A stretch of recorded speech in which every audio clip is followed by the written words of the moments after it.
All right, let me pray. Lord, I pray that you give us attention, not because what we're about to learn is going to make any difference in our souls, but it is through this process, this conversation between you and your word by your Spirit and us, that you effectively change things. How grateful we are that you are a God who never says anything without the intention of making it so. So please help us to rejoice that you are our declarative God who declares things that we might enjoy you. In Christ's name, always. Amen. All right. So we're looking at noetic effect illustrations, and I wanted to give you a widespread one and then a personal one. And this really has a significant application in terms of the idea of salt and light. This is Matthew 5, I think it's Matthew 5, 13 through 15, I think.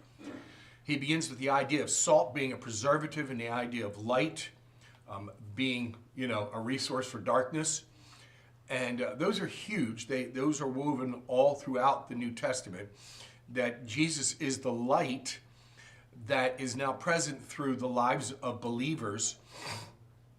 And the lives of believers will have a preserving effect on any community in which believers are willing to live by their own doctrine. Hey, Dave, Rhonda has a copy of it. All right, good enough. And so he's going to Facebook it. And so it really is related to the covenants, guys. The only reason it works like this is because God has declared that all of life is of covenantal nature, meaning that everything exists in terms of its relationship, which produces obligation, benefits, consequences, principles. All of these things are grounded in the nature of covenant. We're going to see that in particular when we get into what is the covenant of redemption, what is the covenant of works, what is the covenant of grace.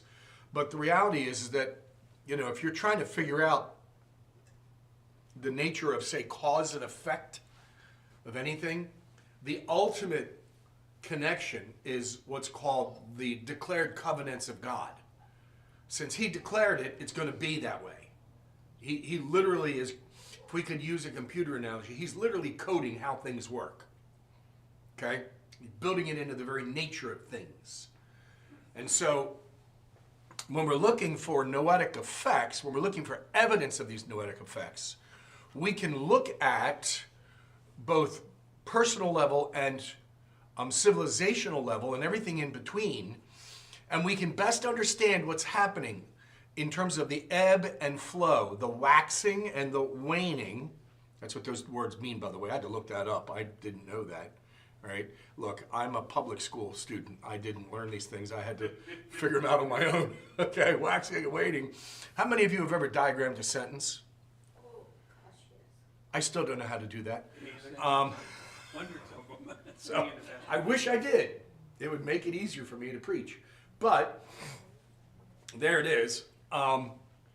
So waxing and waning, and there's all sorts of explanations. I mean, if you look at the philosophy of evolution, I just said philosophy because that's what it is, okay? An explanation of how things work that you can then live by, all right? I listened to a brief comment about the nature of rape. This guy is getting a PhD, and this is in the 90s, and his life was threatened because his PhD that he did work with an evolutionary biologist, where they demonstrated that rape is ultimately a matter of sexual desire. You might describe it as the last effort for making sure that you pass your genes on, procreation.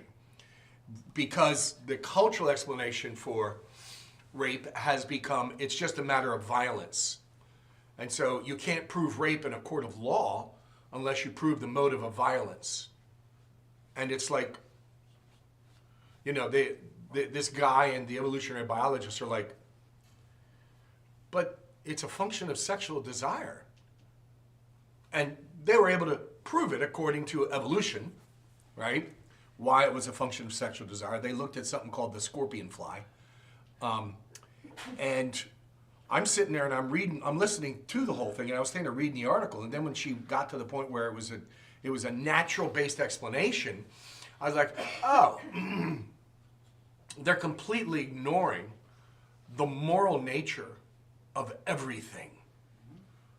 That's what evolution philosophy and any other philosophy does. It defects. Evolution tends to be a absolute defect from the moral nature of things. It's merely materialism. Okay, things just work this way because for some reason that's the best way for things to succeed, meaning life to keep going on. Where does the motive for life to keep going on? How do you code that into nature? If that's true, so that's the Achilles heel of evolution, right? You can't explain the desire for life to go on. I want to perpetuate myself. Why? Because I want to perpetuate myself. Okay, why? Because I want to perpetuate. I mean, that's all it comes down to. The idea of a covenantal, relational structuring to everything, I can look at different features. Is rape a factor of evolution? No. Is rape a factor of sexual desire? Yes. I mean, no disrespect, but you talk to any rapist. Well, were you hoping to get her pregnant? Only if it causes her to suffer. I mean, well, where does the desire to suffer come from?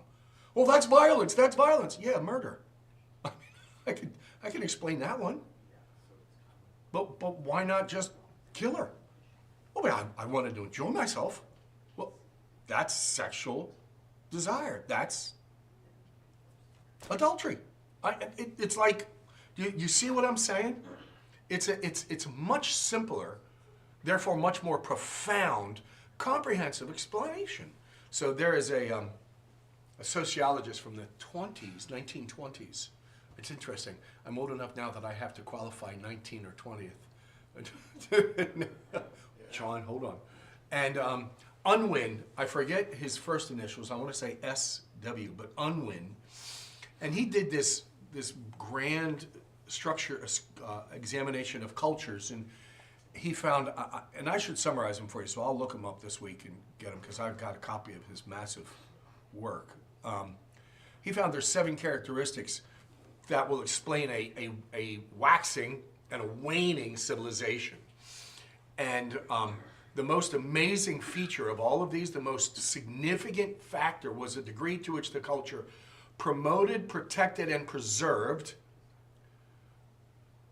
you ready? Sexual activity in lifelong hetero marriage. Biblical marriage. The only place for sexual activity. The more that's protected, promoted, preserved, the more the culture survives and thrives. Now, you can come up with all sorts of evolution-based explanations for it. But what you can't come up with, well, why should we survive and thrive? You can't do that. Only the Bible's explanation of God created you for glory answers that. Only that. So when we're looking at this noetic effects illustration, and you think about contemporary U.S. culture, you can boil it down to the decreasing effects of salt and light. Those are diminished in a culture which is moving away from its biblical grounding. Now, tying it into Galatians, we could also demonstrate that the more the biblical explanation you give is Jesus plus me, Jesus plus our efforts, the more the response is to move away from Jesus. And the more actual increase of sin occurs. We're going to look at that a bit in the sermon today, so keep that in the back of your mind. So you're telling me a greater push for morality, because the argument is, well, Jesus alone, that doesn't really work for most people. They don't get it. They're afraid. So why not just at least teach Jesus plus me? At least people will be more moral. And the answer is, well, no. They'll be relying on a resource that actually is corrupt.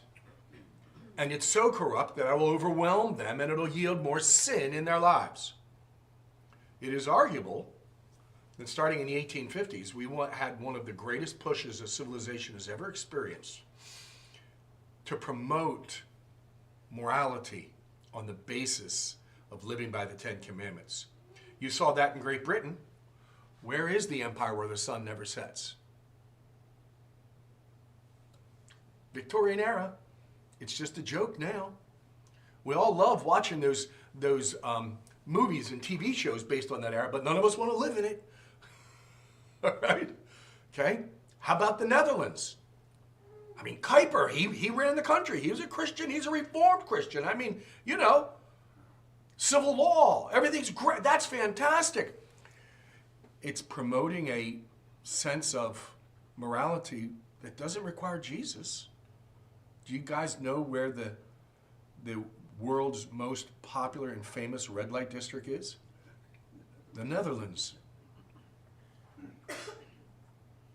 So this idea of waxing and waning in culture is huge evidence of the truth of what the Bible talks about in terms of noetic effects. Sean? Two questions. The most recent question, what's a good today example of a country that still has biblical marriage as its standard? I do know that there is a small country in one of the South Pacific, I forget the name of it. It's almost like non-existent, it's so small. But they declared themselves to be a Christian nation a couple of years ago. Cool. And my response is Ben Franklin, a deist, not a believer, was asked as they're walking out of the, I think it was the Constitutional Convention, It was. what kind of government have you given us, Mr. Franklin? And he was heard to respond, a republic, if you can hold on to it. You can keep it. You know, one of the sincere believers from that period of time, a politician to be sure, a statesman to be sure, but I think it's John Adams. He reflected on George Washington's farewell address, in which he basically said, we've created a government, a system of managing ourselves that requires a moral people. We lose the morality, we're doomed. I'm paraphrasing dramatically. If you look at de Tocqueville's America, right? I forget what the full title of that one is, but I can't remember. Democracy or something, yeah. His observation is that the only reason that it works is because in every town and village in America, there's at least one local church where everyone knows that they have to abide by whatever it says. Actually, his exact description was their pulpits are aflame with righteousness. Yeah, now, we know full well, hold on, Jenny, in a second, we know full well, hold on, since you respond, go ahead. Wait, who was that author? De Tocqueville, French guy. D-E-T-O-Q, D-O-C? Tocqueville. It's French. His first name is Alexis. I thought it had a D-E at the beginning of it. Alexis Tocqueville. It is. It is. V-O-C-Q-U-E. You mean like DePace? Yeah. I'm not French. Don't get excited. I'll keep my second question short. Go ahead. It was more of a request for you to connect I wanted you to connect the Gates of Hell material that we discussed to what we were talking about with the, That might be a personal development because I'm not sure where you're going, but hold on. fair. All right, so the degree to which, using de Tocqueville's description, okay, we don't suspect that the majority of people living in America at any period of time were truly converted. Even at the high point of the Great Awakening, okay? Some of you know the scholar, historian, D.G. Hart, Daryl Hart. I love Daryl. He's obnoxious to the nth degree, and he's very helpful in the process. He calls it the Pretty Great Awakening. So, you know, and his point simply being, look, it wasn't all, you know, glory, glory, glory. You know, it's marked by the weaknesses of men and women, and that's okay. Better than the Second Great Awakening. Second Great Awakening is what happens when you teach a Jesus plus me gospel. Yeah. All right. Literally, wherever he was a Presbyterian, and I'm forgetting his name now. Charles Grandison Finney. Thank you. The first, Charles Grandison Finney. Yes. Do you realize what a well-read congregation? Yeah. Chuck Finney, right? Chuck Finney? Yeah, to modernize his name, Chuck, as in Upchuck. Do you remember what college he started? Oberlin. Gotcha.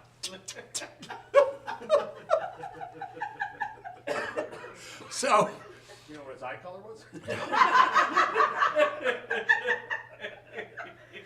I do know he was an attorney. I do know that the upstate New York presbytery that ordained him didn't really pay attention to the purpose of their vows, and he was never truly reformed. I do know all that. He's the guy who basically said that the gospel's never going to work unless you use persuasive methods that come out of ordinary life. So the reason why most front pews are never filled is because they would use the front pew for people who are feeling anxious about their souls, and so you would leave that open for people to sit in. Okay? Just as I am without one plea for all of the goodness of that hymn, okay? The practice of, we call them 7-11 songs, okay? 7 words in the chorus played 11 times. Right after each other, okay? Was because that was how they would use the emotional motivation, another word for that is manipulation, to encourage people to come to the front pews, right? Walking the sawdust trail, all those things come out of the Second Great Awakening. Here were the results in upstate New York. Okay, this is probably a good illustration of noetic effects. When he would come in, each local town would have one bar, one cat house. You all know what a cat house is? Okay. In the larger catechism, it's called a stew, S-T-E-W. I have no idea how that word gets there, but that's what it's called. I know that because in my licensure exam, I failed that. I was asked, what is a stew, which demonstrated I hadn't really paid attention to the larger catechism. I looked at him and said, do I get credit that I have no idea? Because How did they get stew? but I didn't. So, one bar, one cat house, stew, and one jail that would fit the one guy who's drunk or the one guy who pinched a woman, all right, every week. They're just 2 better. That's it, okay? They come in, they do a revival for a couple of weeks, and the bar would go out of business, the cat house would close, and the prison would get turned into, you're going to love this, the original barbershop quartets. They were actually policemen who didn't have anything else to do. And so they would form church singing group. I'm not exaggerating.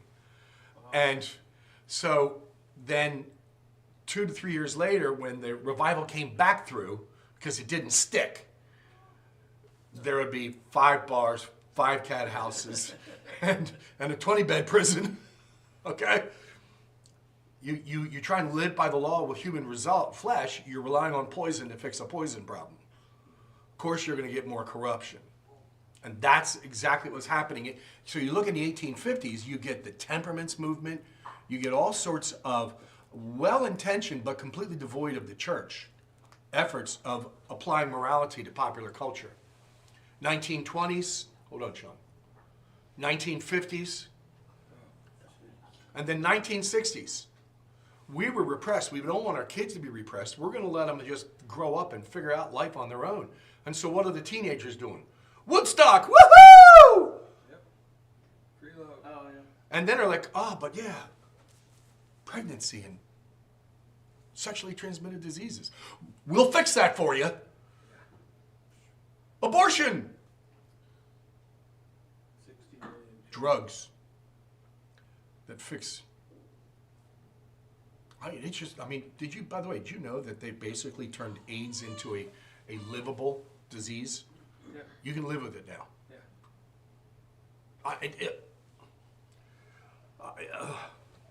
Until it mutates again. Well, these are tastes of the plagues in the bowls to come. And it's very clear that we will not, man on his own, submit to God. We will not bend the knee to God. We will shake our fist at him until there's no hope left. And then we will try to bend the knee, and our legs have already been broken out from underneath of us. This is how bad it gets. Sean. The thing about the Enlightenment was reminding me a lot of two things, and I wanted to ask if they are related.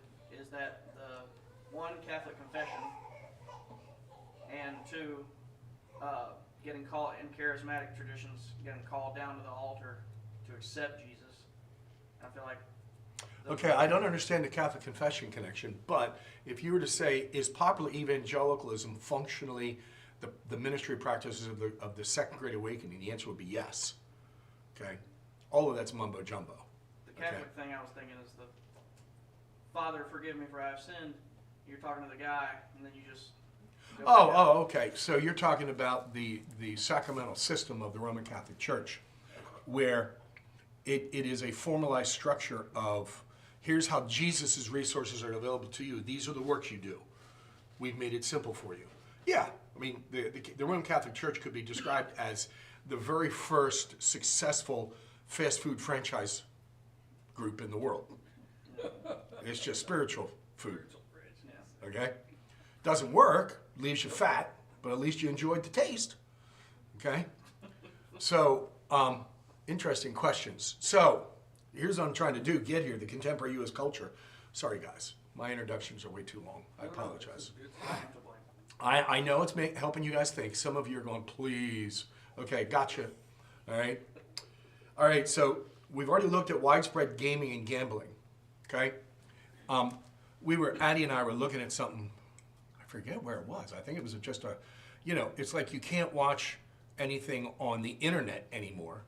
We don't even use cable. We use just internet-based stuff, right? I mean, I know it comes through the cable, but, it's via our internet subscriptions. Like Amazon Prime is an internet subscription. Hulu is an internet subscription. These different things are all internet subscriptions. Well, they figured out how to work commercials into them. And so we go to watch a 6-part TV series on, a new version of Jane Austen's blah, blah, blah, blah. And I'm like, it's the only thing out there that's actually got an interesting story, and it might be moral. So, okay, I'm down with the count. This is good, right? And it begins with 2 minutes of commercials. And I love them. It's like 3 30-second ones, 2 20-second ones, or 10-second ones, and 2 5-second ones. How do you do that? And Addie's like, is that a... And it was some commercial for betting on sports. And y'all may not have realized this, but over this past year alone, sports betting has metastasized. You can bet on any high school game of any sport you want. It used to be that the joke was, and it was a true factor, that the average 12-year-old boy has seen more naked women than the average 90-year-old grandfather. That's a true statistic 20 years ago. Now it's the average 12-year-old boy has bet on more sports events than his grandfather ever dreamed he could. So the noetic effects of the reduction of salt and light. So if we just look at the Great Awakening, what honestly happened is the best estimates are 12% max true conversion. People whose lives demonstrated a credible profession of faith marked by credible maturing in Christ. Their lives changed because the Spirit changed them. Sanctification. Okay? About 12%. And that had a phenomenal preserving effect. A phenomenal one. There's this new movement called Christian nationalism, and there's a PCA brother who, he says he's amillennial. My response is, I don't see you really being amillennial. The only thing he ever talks about is the civil government needing to be Christian influenced. And I'm just like, why? And I never hear him talk about the one thing that will make a civil government Christian influenced. The one thing. What is it? You ready? I'm gonna put two people on the spot here who are not gonna appreciate me putting them on the spot. It's what Linda and Kelly, we'll throw Jenny under the bus as well, and a number of the rest of you have participated in. Standing down in front of Biscuit Stadium and embarrassing yourselves, inviting people to have a conversation about the gospel and giving a gospel tract that they're just going to litter the ballpark with. Okay? For those of you who've helped over the years past in witnessing. Well, what should witnessing be? Well, it should be a fundamental effort on the part of each of us to reach out to the lost with the hope of Jesus Christ for real transformation. Not, look, you need to stop smoking, you need to stop drinking, you need to stop eating so much, and then you need to rely on Jesus. He'll change your life. That's not the gospel. The gospel is, do you realize why you have all these problems? You realize what your future is going to be? You're in trouble. Look to Jesus. He will do more than just fix your problems. He will give you a new life that will transform you for eternity.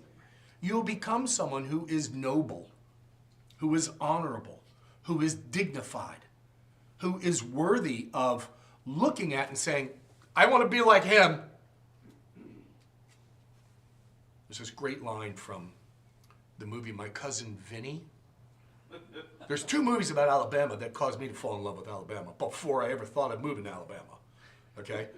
Okay? Sweet Home Alabama and My Cousin Vinny. Okay? And in both of them, they made Alabamians look like hicks, rednecks, boobs, morons. Okay? I mean, I just love Fred Gwynn as the judge when Joe Pesci says the Utes. You know? I mean, if you're from Philly or North, you know what he said. He's about youth, teenagers. It makes sense. And Fred Gwynn, big old Fred Gwynn. You never see a picture of Fred Gwynn without imagining him dressed as Herman Munster wearing 6-inch lips. All right? You just don't. And he, what? What did you... Real quick side story. When we first moved here, we rented a house. And for 2 weeks, we didn't have water. And I would come home every day, honey, why don't we have water? Honey, why don't we have water? And then 1 week in, she's like, I tried, Reed. I really tried. And I called the water company up and I didn't understand what she was saying. And I was like, honey, just answer, repeat it. She's talking with a deep Southern accent. She's talking fast. I'm just like, oh, okay, it's a foreign language. So, My Cousin Vinny. One of my favorite scenes is where all of a sudden Joe Pesci demonstrates that he's a phenomenal trial attorney. His first trial, he demonstrates he's a phenomenal trial attorney, and was it Chachi? Who was the young man? I'm forgetting. His cousin, right? I can see his face in here. Yeah, his cousin, he sees how that attorney just got his cousin out of trouble, and he looks and he goes, I want that guy. Okay? Well, that's what the Christian life witnessing is all about. You live ordinary life and people look at you and you go, okay, I want, all right? And that begins with each of us. And the other side of it is the actual preaching of the Word of God in a way that pleads with you to let go of living by the flesh and live by faith. That's what it's all about. I saw some posts recently of a pastor who said, I started off preaching 90 minutes. My first thought is, if you started off preaching 90 minutes before you learned how to preach, that explains what the rest of it is. Then I moved to 60 minutes. Then I moved to 30 minutes. Now I shoot for 15 to 30 minutes because worship is not about coming to a lecture hall. And all of a sudden, I realized, and Al Baker was significant in helping me get to the right side of this. He talks about praying until you're praying, all right? And when you listen to him talk about witnessing, street preaching is a huge thing for him, okay? It's basically preaching with unction. You know what unction is? If you're an old Catholic, you know what it is. Chutzpah? It's extreme unction. You're about to die. There's one last location for you to hear the gospel and get saved. You better speak with potency and power that persuades. And that's what preaching is supposed to do. So, what is preaching? I have it right here on the pulpit. Okay? Pleading passionate and promising proclamation of sin, Savior, and salvation. Plead them to come, see, and taste the wonders of Jesus. Have you told them today? Well, I'm not saying I'm perfect at that, but I aspire to that. This guy who was talking on X, he sees, well, you just explain what the Bible means. No, you don't. You explain it to the point where they see their need to live by it. That's what you do. What do you do with people that don't have needs?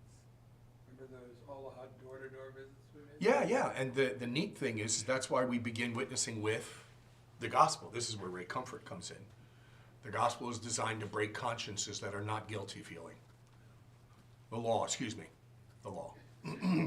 So, what I'm doing here is trying to witness this to you guys. So, widespread gambling, all right, bottom of page 38, widespread increasing types of sexual immorality. Heterosexual fornication is normative now. It's not a question of whether or not you will sleep with someone who you're dating. It's a question of whether or not you're a hoe or you're a good moral girl. A hoe is someone who goes on a date and sleeps with them that night. A good moral girl at least wait until she's invited to Sunday brunch. You know. It's going to be the second or third day. It's horrifying. It's absolutely horrifying what we've done to our young women. It is interesting. There's a principle in the prophets where you can destroy your culture by two things. Judges who will not give justice, civil justice, and fathers who will not protect their daughters. It's really simple. Fathers who will not protect their daughters, and what ends up happening? Their sons want to be daughters. Immorality is infectious. Salt and light reduce this. Okay? So back at top of page 39, Brennan. Okay, I summarized this in a sermon one Sunday night, so I'm not going to go into it. Just leave it there.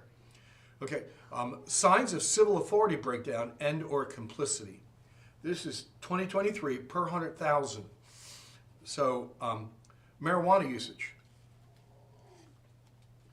Now, if you're an old pothead like me, okay, you have to realize that today's marijuana, okay, is like drinking 90 proof alcohol like it was 5% beer. All right? It's that dangerous and deadly. The degree of schizophrenia, of other mental health problems, paranoia among marijuana users, it's horrifying. Homelessness. You know, I forget what the statistics are in California, but I think they spent $30 billion and they got a 3,000% increase in their homelessness after spending $30 billion to fix the problem. Opioid drug deaths. illicit drug usage, violent crime, crime in general that includes some sort of bodily harm, rape, murder, stranger violence. You've all seen the videos, and if you haven't, you should have. A woman walking down the street, and all of a sudden a young man decides to haul off and smack her. And he hits her with a piece of wood like this that has a nail in the end of it, and she loses her eye. 80 years old. And that guy, the chance of him seeing any jail time? In the 90s, early 90s, a writer named James Benedetto did a piece for Reader's Digest. Reader's Digest used to be okay.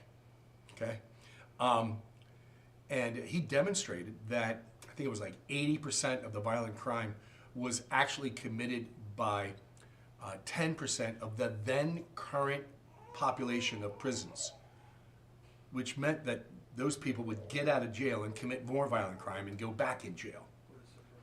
You had a 50% chance of doing any jail time for a rape. Women, feminist outrage at ICE? Come on. You're protecting rapists and pedophiles. Are you out of your minds? Okay, this is civil authority breakdown. Okay, and I'm saying there's a direct connection between the decrease, not in the Christian desire to see a Christian nation, but the Christian desire in hearing the proclamation of the gospel. That's what puts people on their knees. I had someone decide to take offense at a comment like that. I posted that thing about John Rogers, the first guy to be burnt at the stake by Queen Mary. And I posted on Twitter, this is what brings a nation to its knees. This is the kind of Christian nationalism we need. Right? And so this guy, he's a post-millennialist, right? And he wrote a comment back to me and to Birmingham Theological Seminary. Hey, Birmingham Theological Seminary, do you like one of your professors telling Christians that they need to be martyrs? Just like, what? And then I looked a little closely at his profile. He's a post-millennialist, which basically says we need to preach so that people will submit to Jesus in this world so that we have a golden age. Okay? It literally takes the blessings of the new age and says they are supposed to be normal in the present age. Almost. Okay? It's a reversal process, right?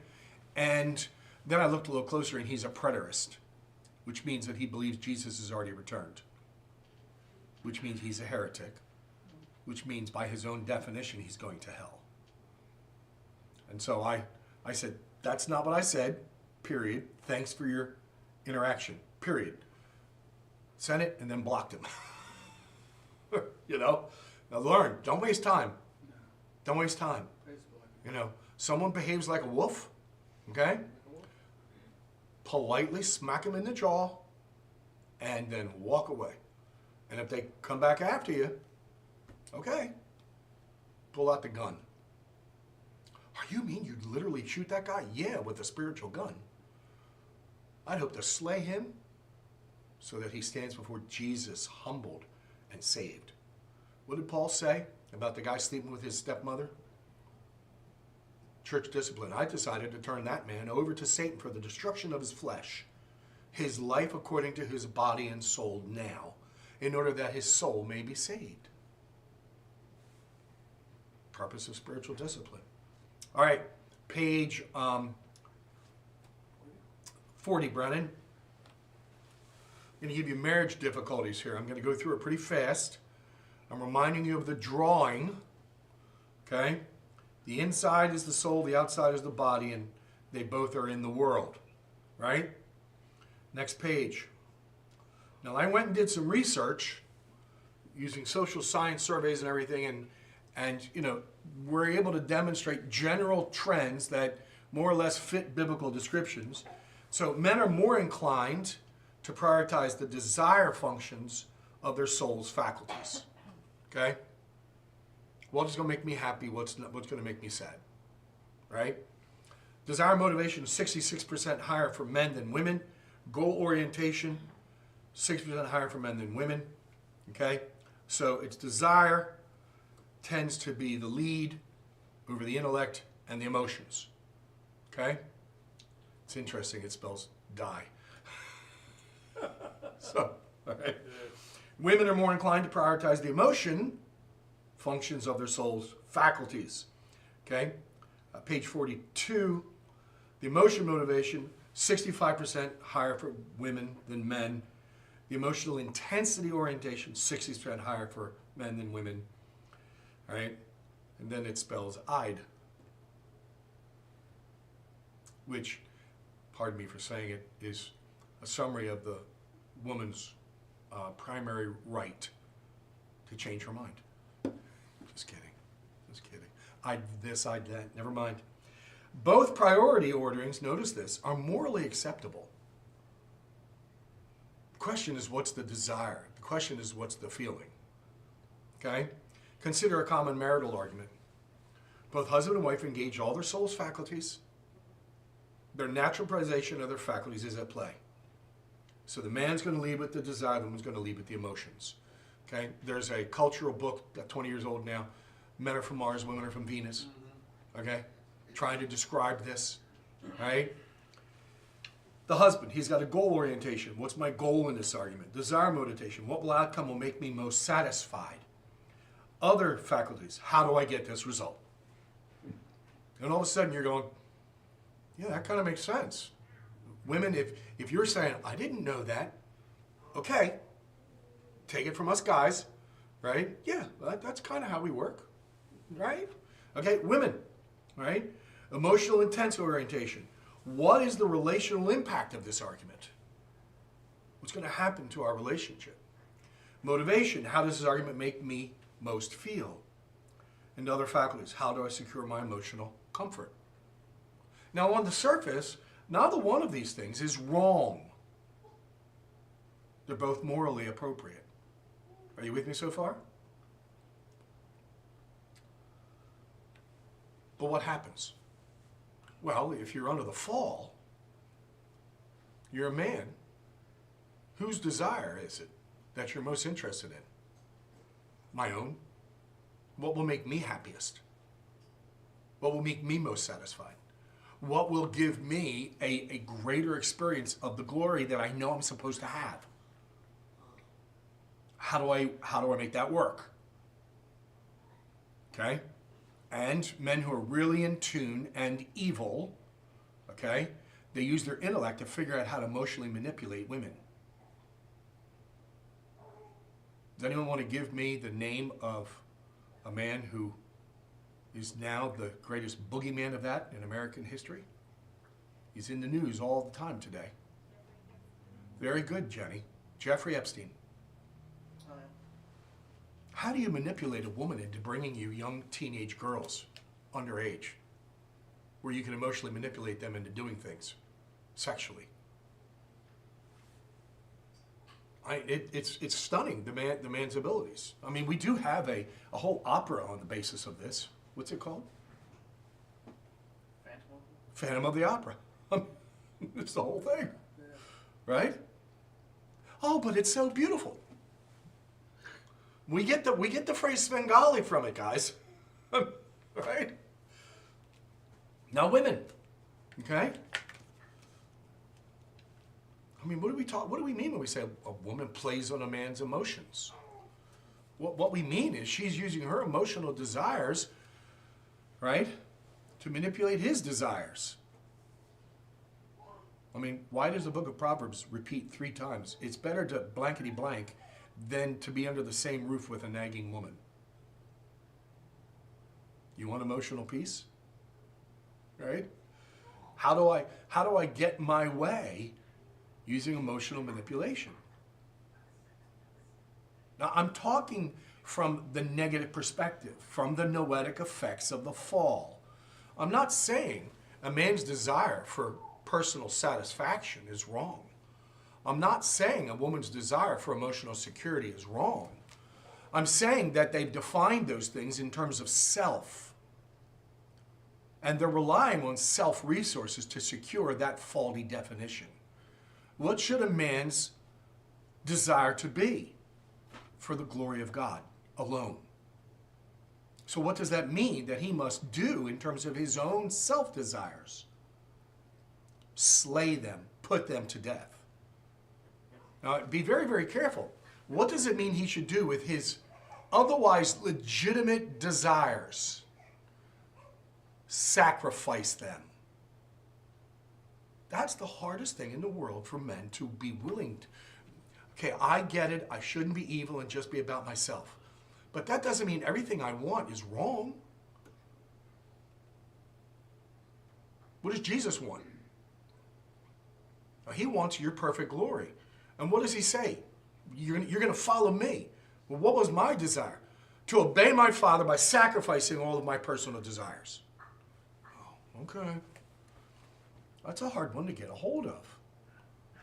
And then vice versa for the emotional security factor. What do I long for the most? I'll never be left or forsaken. Well, what do I have to do to get that in the world? I got to make myself an object of sexual desire. Guys, that's just devastating. What does Jesus say? I love you no matter how ugly you are. I'll never leave you, forsake you. In fact, I'm going to turn you into my princess. That's amazing. Well, what does he want me to do in response? Trust him. Even though it costs you everything in this world. That's scary. And there's the Holy Spirit giving the strength to the man to say, I want to be like Jesus, noble. I want to be like him. And giving the woman the strength to say, I want to be with him, Jesus. And what ends up happening? All the wrong desires, all the wrong emotions get stripped away. The core desires and the core emotions that were there before we fell, they're not taken away. They're renewed. They're perfected. They're promised glory for all eternity. And so even in a marriage relationship, and if we're not married, okay, relationship with any other person, these factors are present. And they can help you pursue living by faith. If you're a man, I would just recommend. What do I do to make sure my desires are more like Jesus's? If you're a woman, I would recommend you just simply ask, what do I do to rest in the security that I have in my relationship with Jesus? Well, it's not that these are the only kind of questions, okay? It's not that, times where men are emotionally insecure, times when women are, if it's not about me, it ain't interesting, right? That's just normal. But these kinds of considerations will help us in living by faith as salt and light. We're going to get to this next week, and I think this will be the end. Point number 4, page number 44. Regeneration initiates the noetic effects reversal. Now that we've heard tons of bad news, right? I mean, basically, we're trying to explain how an engine works that's broken, right? It's not completely shot, okay?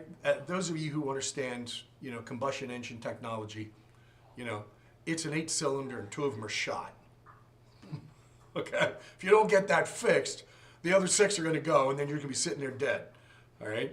But if you can get those 2 cylinders fixed, you can keep chugging along, okay? For some of the rest of you, it's the Princess Bride, right? I'll count on Jenny to correct me there, so I'm not going to go ahead and say it again. Mostly dead. I forget exactly how I got it wrong. But Sean. So then, the new heavens and the new earth is like having 12 piston engine that's like perfect. Why are you limiting it? I don't know. I don't know I anything think, about cars, so- I think there is one, I think it's a Jaguar production 16 piston Yeah. engine. Dadgum. Yeah, not many.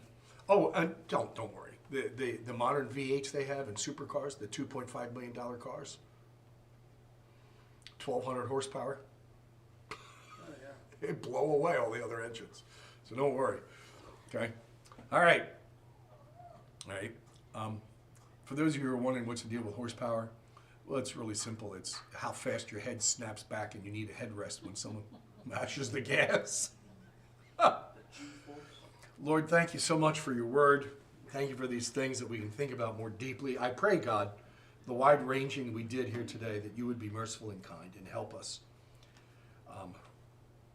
really learn to live by the new relationship we have with Christ. In his name we ask. Amen. All right, guys, thanks for your attention.